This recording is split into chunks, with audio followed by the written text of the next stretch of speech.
हनुमान चरित्र में आज्ञा आता है कि माता अंजना अपने पुत्र मानसिक स्थिति देखकर कभी कभी उदास हो जाती और बानराज केसरी तो प्राय चिंतित रहा करते थे। हनुमान जी की आयु भी विद्या देने की योग्य हो गई थी। माता पिता ने सोचा अब इसे गुरु के पास विद्या प्राप्ति के लिए भेजना चाहिए। कदाचित इसी हेतु इसकी दशा परिवर्तित हो जाए।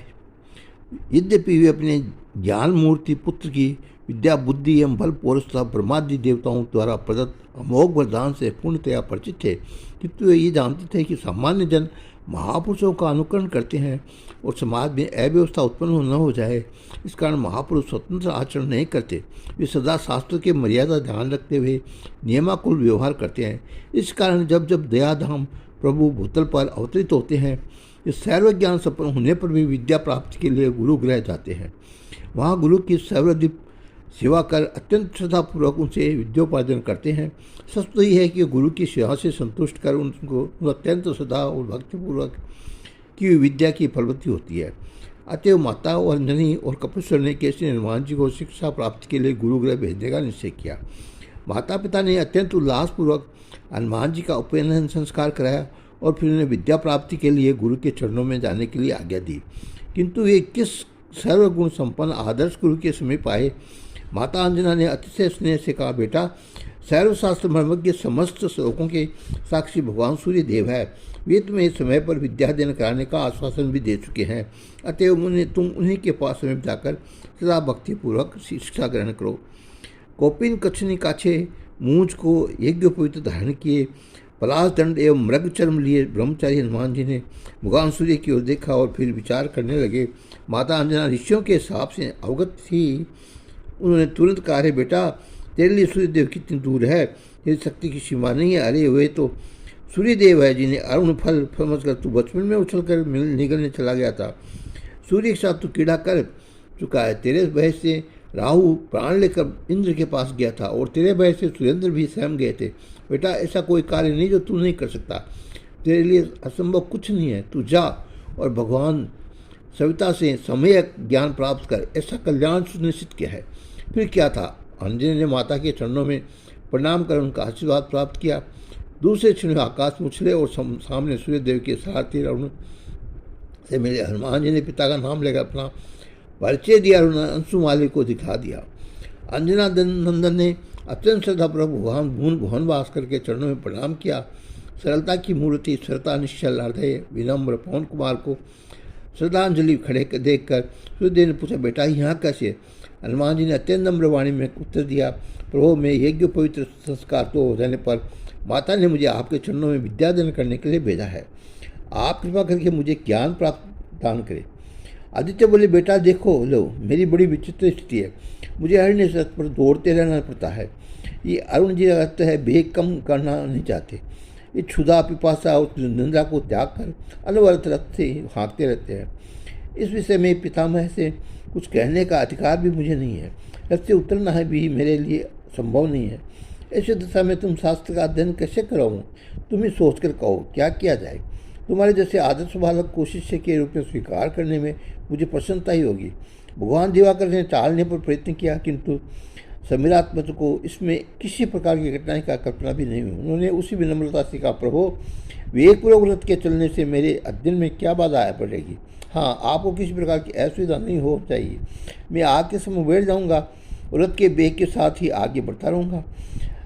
महाभारत में भगवान तिमरारी की ओर मुख करके उसके आगे आके स्वाभाविक रूप से चल रहे थे। सूर्य नारायण इसमें तनिक भी आश्चर्य नहीं हुआ और समीर कुमार की शक्ति से परिचित थे। ये भी अच्छी तरह जानते थे कि ये स्वयं ज्ञान में अग्रगण्य हैं, किंतु शास्त्र की मर्यादा का पालन करने हेतु एवं मुझे यश प्रदान करने के लिए ही मुझे विद्या प्राप्त करना चाहते हैं।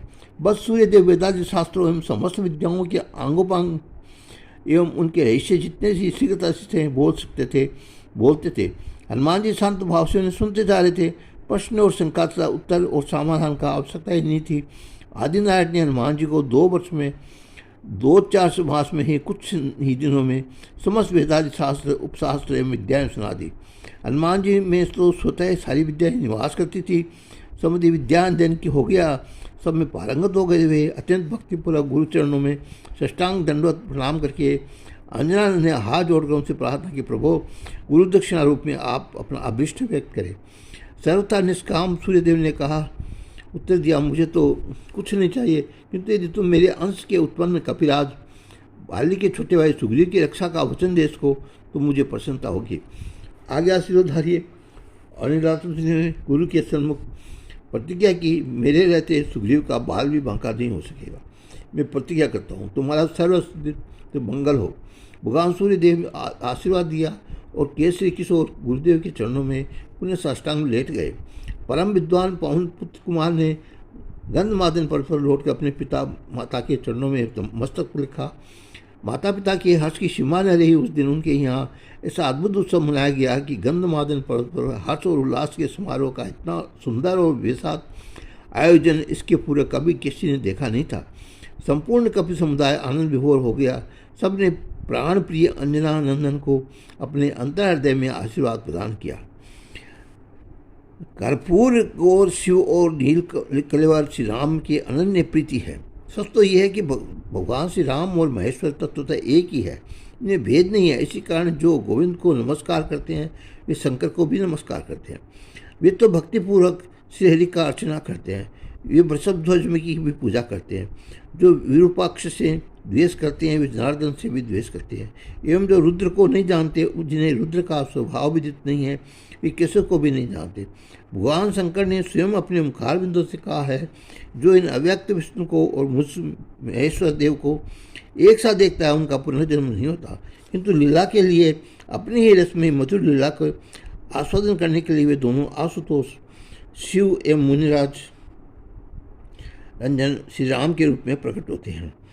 पाप ताप निवारण, धर्म संस्थापन एवं प्राणियों के अशेष मंगल के लिए अब जब भगवान श्री राम धरती पर अवतरित होते हैं तब सर्वलोक में शिव भी अपने प्रियतम श्री राम की मुनिमोहनी मधुर मंगलमयी लीला के दर्शनार्थ धरती पर उपस्थित हो जाते हैं।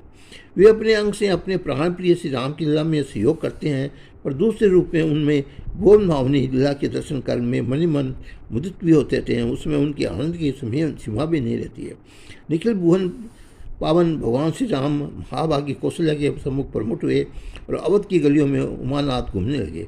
अयोध्यपति दशरथ के राजद्वार पर प्रभु गुण गायक साधु के रूप में भी कभी भिक्षा प्राप्त करने के लिए विरक्त महात्मा के वेश में दर्शन देने, कभी प्रभु के अवतारों में मंगलमय कथा सुनाते, प्रकांड विद्वान के रूप में राह सदन पधारते, तो कभी त्रिकालदर्शी देवज्ञ बनकर राजा के दशरथ के कमल नयन शिशु का फलादेश बताने पहुँच जाते। इस प्रकार वे किसी न किसी बहाने घूम फिरकर श्री राम जी के राम जी के समय पहुँच जाते थे। भगवान शंकर कभी आराध्य को अंग में उठा लेते, कभी हस्तरेखा देखने के जिससे उनका कोमलचित दिव्य हस्त पद्य सराते, और कभी अपनी जटाओं से उन्हें नन्हे कमल श्री के लाल लाल तलवी ढाड़ते, तो कभी इन देव दुर्लभ सुकोमल अरुणाचल पर्वत चरणों को अपने विशाल नेत्रों से स्पर्श कर परमानंद में निमग्न हो जाते। धीरे धीरे कौशल्यानंद राजद्वार तक आने लगे। एक बार की बात है, पार्वती वल्लभ मदारी के वेश में डमरू बजाते राजद्वार पर उपस्थित हुए। उनके साथ नाचने वाला एवं अत्यंत सुंदर बंदर था। मदारी के साथ अवध के बालकों का समुदाय लगा हुआ था। डमरू बजने लगा और कुछ ही देर में श्री राम जी चाहता चारों भाई राजद्वार पर आ पहुंचे। मदारी ने डमरू बजाया और बंदर दोनों नाच बड़े जोर से नाचने लगा। भ्राताओं से राघवेंद्र हंस पड़े। मदारी जैसे निहाल हो गया। डमरू जोर से बजा। बंदर ने नाचना तो आरंभ किया और ठुम कर नाचने लगा। भगवान बृहस्पति अपने एक अंश से अपने प्राण राज्य से सम्मुख नाच रहे थे और अपने दूसरे अंश से जब स्वयं नचा रहे थे। नाचने और नचाने वाला आप ही थे। श्री राम चरण अनुरागी पार्वती वल्लभ और बंदर के से मुग्ध होकर बार बार ताली बजाते थे। संपूर्ण सृष्टि में नृत्य भरत की भांति नचाने वाले अखिल भुवनपति कौशल्या कुमार भगवान श्री राम, अंत में भगवान श्री राम प्रश्न हो गए और मचल उठे, मुझे बंदर चाहिए। चक्रवर्ती सम्राट महाराज दशरथ के ज्येष्ठ पुत्र श्री राम कामना कैसे अपूर्ण रहती है। मदारी बंदर का मूल्य चाहे जो ले ले, पर बंदर तो कौशल्या किशोर के पास ही रहेगा। मदारी भी तो यही सब था। इसी उद्देश्य से वो अपने प्रभु के चरणों में समर्पित होने के लिए तो आया था, राजद्वार पर आया था। नवनीत प्रभु श्री राम ने अपने कर कमलों से बंदर को ग्रहण किया। युग की लालसा हुई बंदर की, वह नाच उठा, थिरक कर नाचने लगा। अब तक भोलेनाथ बंदर के रूप में अपने को बंधा रहे थे, अब वे स्वयं नाच रहे थे। उन्हें नचाने वाले थे मुनिमन, मानस, मराल, दशरथ कुमार। बंदर के सुख, सौभाग्य और आनंद की सीमा न थी। वह विभिन्न प्रकार के मनमोहक हाव भाव प्रदर्शित करता था। अपने आराध्य के सम्मुख नृत्य करने में तन्मय था। उधर मदारी अदृश्य हो गया। पता नहीं वह कैलाश शिखर पर चला गया या अपने परम प्रभु की सुखद लीला के दर्शनार्थ अपने दूसरे रूप में प्रविष्ट हो गया। इस प्रकार हनुमान जी ने अपने स्वामी श्री राम के समीप रहने का अवसर प्राप्त कर लिया। श्री राम हनुमान जी को अतिशय प्यार करते थे।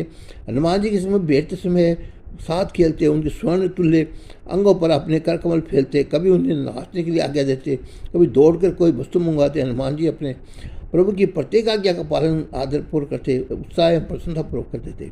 प्रत्येक रीति से भगवान श्री राम को प्रसन्न करते। भगवान श्री राम को जैसे मुख से मिले उनका जैसे मनोरंजन हो वही करते थे।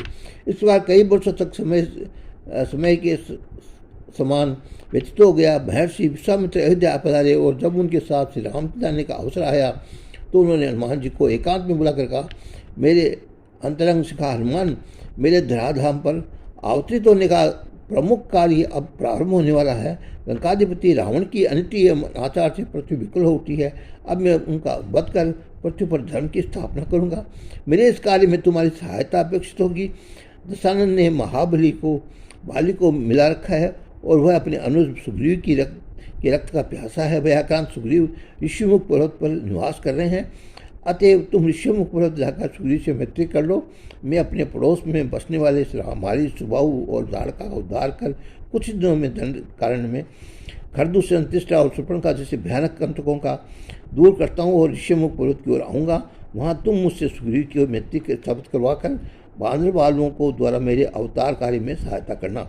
हनुमान जी अपने प्रभु के पृथक बनाने चाहते थे, किंतु प्रभु की आज्ञा का पालन भी उनके लिए सर्वोपरि था। उन्होंने अपने प्राणाराध्य के चरणों में प्रणाम किया और अपने मंगलमय, कल्याणमय, मधुर नामों का नमन ही मन जपत करते हुए ऋषिमुख पर्वत की ओर प्रस्थित हो गए।